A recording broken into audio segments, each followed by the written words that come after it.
ಆನೆಗುಂದಿ ಮಹಾಸಂಸ್ಥಾನ ಸರಸ್ವತಿ ಪೀಠದ ಶ್ರೀ ಕಾಳಹಸ್ತೇಂದ್ರ ಸರಸ್ವತಿ ಮಹಾಸ್ವಾಮೀಜಿಯವರ 19ನೇ ಚಾತುರ್ಮಾಸ್ಯವು ಪಡುಕುತ್ಯಾರಿನ ಮಠದಲ್ಲಿ ಸಂಪನ್ನಗೊಂಡಿತು.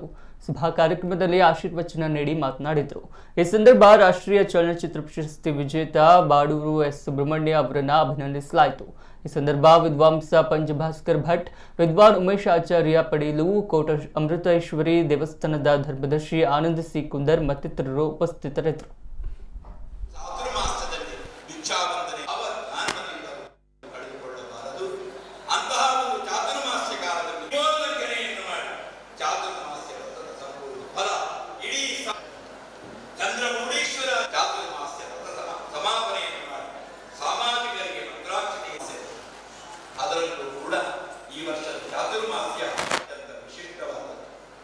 ಯಾವ ಕಾರಣದಿಂದಲೂ ಅಧಿಕ ಶ್ರವಣ ನಕ್ಷತ್ರದಲ್ಲಿ ಮೌಲ್ಯ ಬರುವ ಕಾರಣದಿಂದ ನಕ್ಷತ್ರದಲ್ಲಿ ಮೌಲ್ಯ ನಾವು ಜನ ಕೇಳಬೇಕಂತೆ ಎಷ್ಟು ಪುಣ್ಯದ ಫಲ ಇಂದ ಮಕ್ಕಳು ನೀವು ಪಡೆದಿದ್ದೀರಾ ಅನ್ನೋ ಮಟ್ಟಿಗೆ ಅವರನ್ನು ಬೆಳೆಸಿದಾಗ ಮಕ್ಕಳು ಸಾರ್ಥಕವಾಗಿದ್ದಾರೆ ಅಂತ ಅರ್ಥ.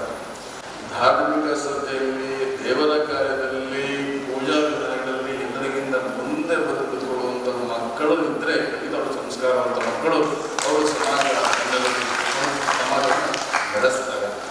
ಹಾಗೆ ಮಕ್ಕಳನ್ನು ಬೆಳೆಸಿ ಇತ್ತೀಚೆಗೆ ನಮ್ಮ ವೃತ್ತಿ ಅನ್ಯರ ಪಾಲ ಆಗ್ತಾ ಉಂಟು. ನಾವು ಅದರಲ್ಲಿ ಏನು ಲಾಭ ಇಲ್ಲ, ಅದರಲ್ಲಿ ಏನು ಲಾಭ ಇಲ್ಲ ಅಂತ ಬಿಟ್ಬಿಟ್ಟು ಇನ್ನೊಬ್ರು ಕೈ ಕೊಟ್ಟು ಹೋಗ್ತಾ ಇದ್ದೇವೆ. ಇನ್ನೊಬ್ರು ಅದು ತುಂಬ ಲಾಭ ಇದೆ, ಅದು ತುಂಬ ಲಾಭ ಇದೆ ಅಂತ ಅವರು ಬಂದು ಸೇರ್ಕೊಳ್ತಾ ಇದ್ದಾರೆ.